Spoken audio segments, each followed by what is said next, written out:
How's it going, everybody? Welcome to General Hospital MV, my GH After Show. Before we get into it, we got a few things to celebrate. First of all, happy Easter to those of you who celebrate Easter. Second of all, General Hospital reached its 58th anniversary on April 1st, so congratulations for the long run of the show. Here's to many, many more. Thirdly, Sean Blakemore is returning to GH as Sean Butler. There's no set date as of yet as far as I can tell. There's no telling how long he's going to be on the show, but he is returning to the show, and I wanted to take this opportunity to clear something up about the character that I hear a lot of people say, and it is wrong, and I just want to call people out on it because it drives me nuts. For some reason, a lot of viewers seem to think that Sean is in jail for no reason. They say that he didn't actually shoot Hayden, so he shouldn't be in jail, but I need to clear this up. Sean is not in jail for shooting Hayden, okay? He is in jail for attempted murder. He tried to kill Jake Doe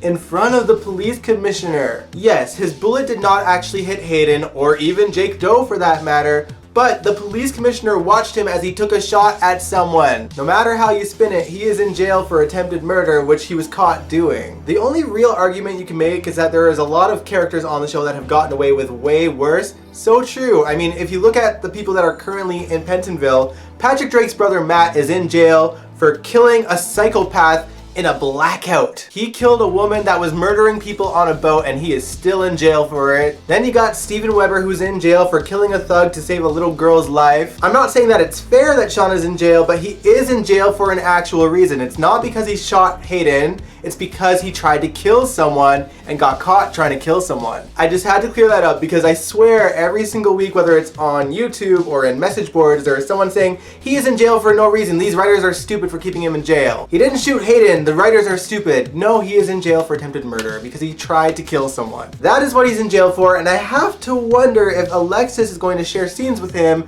in Pentonville, since apparently she's going in there for 3 years. Maybe they can rekindle their little romance in jail. Are you guys excited for Sean Blakemore returning to the show? Let me know in the comments below. And now, let's get into GH. So since I already mentioned Alexis, we might as well get into that story first. This week, Alexis had her hearing where she was going to either plead guilty or not guilty. Sam, Molly, Valentine, and of course Diane all showed up to support her, but Christina did not. Nicholas didn't either, but I'm so mad about Christina. They don't give a reason for her not being there. They don't even mention her name. It doesn't make sense. I get it if Lexi is not available, but the show just needs to explain where Christina is. They can't just sweep it under the rug. It's very jarring. Suffice to say, Alexis did plead guilty and the judge gave her 3 years in Pentonville, but Alexis pointed out that it might just be 2.5 years with good behavior. Now that I know that Sean Blakemore is returning as Sean Butler, I really hope they share scenes in Pentonville together. I actually really liked them as a couple. Taggart's hearing was also this week, and even though it was a closed hearing, it didn't stop Trina, Portia, and Trina's friends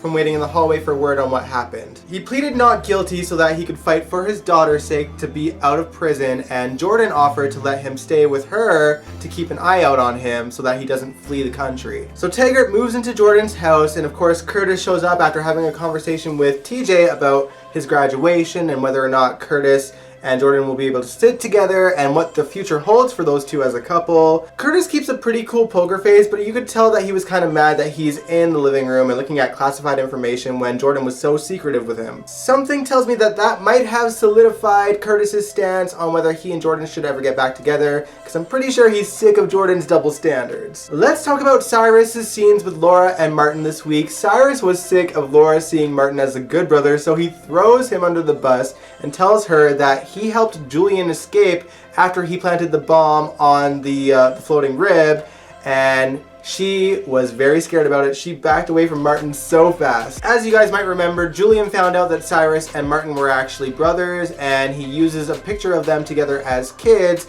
to blackmail him into helping him escape. So Martin did a bad thing to hide a dirty little secret because he didn't want anyone to know about Cyrus being his brother, but now it doesn't even matter. Laura was definitely uncomfortable and uninvited him to her Easter festivities. Later on, Cyrus isn't too pleased to learn that Jason isn't going to take him up on his offer that Carly was more than ready to jump on, the one where he gets Gladys to recant her statement in exchange for his mom's freedom. Jason was savage. He's like, I'll let your mother know that you say hi. I was like, Oh man, what a sick burn to him. Thankfully, Jason convinced Carly that it would be a bad idea, and on top of that, he realized that most likely Gladys probably saw Peter ditch that gun since they actually found a gun where Gladys said that he left it. They just gotta prove it as usual. Jason also points Carly into Anna's direction and says that she's an ally and that they can work together to try and swing Gladys onto their side. They come up with a plan with the help of Valentine. As you guys know, Gladys loves a man with money and can be easily persuaded into anything if she's bribed enough money. Carly stages a fight with Gladys at the Metro Court so that Valentine can jump in and defend Gladys, and Valentine invites her out for a drink elsewhere. He hopes to get her comfortable enough to admit to what she did and to help them put Peter in jail as well. Peter was also at the Metro Court when that argument happened, putting Carly and Peter in direct path of each other. Now I'm starting to get why Laura Wright was defending Wes and hoping that he stays on the show, because they're finally getting a story together, of course. Anyway, Peter gets under her skin and says that she is in the lion's den by herself because Sonny is dead and Jason is in jail and she has no one to protect her family. Peter is also busy elsewhere too. He tries to find any excuse to visit Maxie. He goes over to her house and gives her a toy bear to try to win her back, and says the story about how this bear was given to him by his adoptive family before he was moved in with Faison. When he leaves, Britt points out that that bear is actually from Faison, and Maxie dropped it so quickly. The dude lies like he breathes. I forget who said this, maybe it was Anna, but someone pointed out that Peter has gotten away with so many lies that he thinks that if he continues lying, he's going to constantly continue to get away with it. And eventually his ego is going to get the better of him. But anyway, now we know what Maxie's game plan is. Supposedly she is going to try to fake a stillbirth when her baby is born,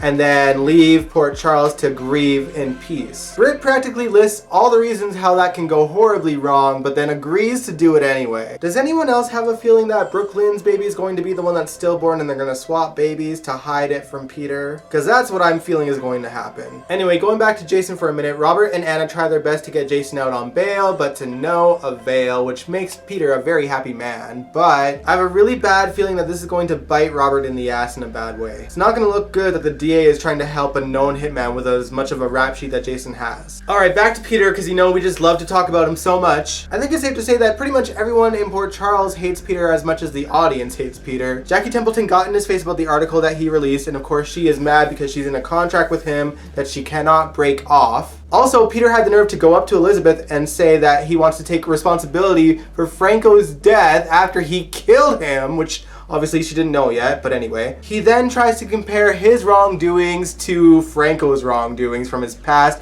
and Elizabeth was ready to throw some punches at him. Now, as you guys know, this whole time Elizabeth has been so sure that Jason is the one that killed Franco, but this week she takes Jake to visit Jason in the PCPD, and he swears to Jake up and down that he did not kill Franco, that he would never kill Franco because he knows how much Jake cares about him, and that he's sure that the truth will come out eventually. Elizabeth is watching this conversation happen, and I think she realizes that Jason is being sincere. Someone that is more sure that Jason did it is Cameron. He is volatile this week, y'all. He gets into Jake's face and says that he needs to face the truth that his dad killed Franco, and that's why he visited Jason in jail in the first place. And he's yelling at Jocelyn over the fact that she believes that Jason is innocent and says that he is not a good person and blah blah blah. You get it. I can't even really argue too much of Cameron's stance because, let's be realistic, it's not out of the realm of possibility that if Jason felt Franco was a threat that he would murder him. Given their history, it is an easy conclusion to make. If we didn't already know that Jason didn't do it in the first place, it would have been a little less frustrating to watch Cameron make a fool of himself like this. But because we know, it's just so frustrating. I have the worst feeling that Cameron is going to do something horrible that he's not going to be able to take back.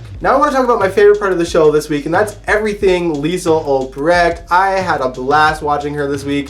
First of all, Anna calls her over to confront her about her relationship with Dr. Kirk and to see if there's a connection between Dante and herself and if she's behind triggering Dante into trying to kill Peter as well. As you guys might remember, Dr. Kirk was always pretty slimy with Dr. Liesl Obrecht, always trying to make sexual advances at her no matter how much she said no. Anna actually puts two and two together and realizes that most likely she killed Dr. Kirk, but she knows that they have bigger fish to fry and that no one would miss Dr. Kirk either. Basically, Anna just puts Liesl on notice and goes back to talking about Peter. Anna then tells Liesl that Peter is the one that murdered Franco, and that lights a fire in Liesl's heart and soul like no other. She is ready to be done with Peter. I love that Anna and Liesl have very different opinions on what justice really means. Liesl was like, tomato, tomato. Later on, she runs into Peter at the hospital and she had him shaking in his boots, saying that the dead are screaming for justice and that she will get it. Later on, she runs into Scott, who is harassing Jason at the PCPD, and she tells Scott that he is definitely not the one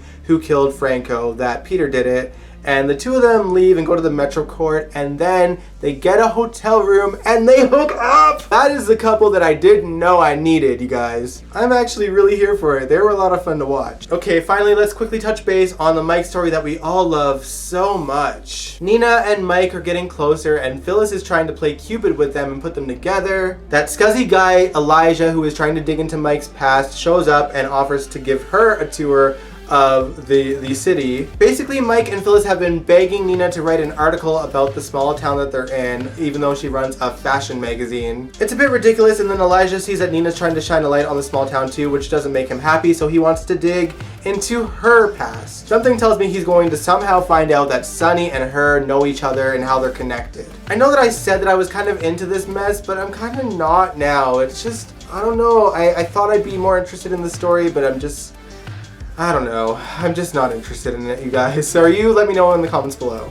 Anyway, that is the gist of what happened this week on General Hospital. I just wanted to say a special thank you to those of you who tune in every week to watch my show. It really means a lot to me. I can't believe that Dion's Corner is almost at 800 subscribers. That is nuts. I may not be in the same leagues as some of my favorite GH YouTubers like Sabrina and James Lott Jr., but I love the small community that we've created here. I love chatting with you guys during the premiere. I love reading your comments and opinions. It really means a lot to me that you guys tune in every week just to hear me talk about my favorite soap. So yeah, from the bottom of my heart, thank you, thank you, thank you. It really does mean the world to me. If you like this video, give it a big old thumbs up, subscribe if you want to, and I will catch you guys next time. Peace out.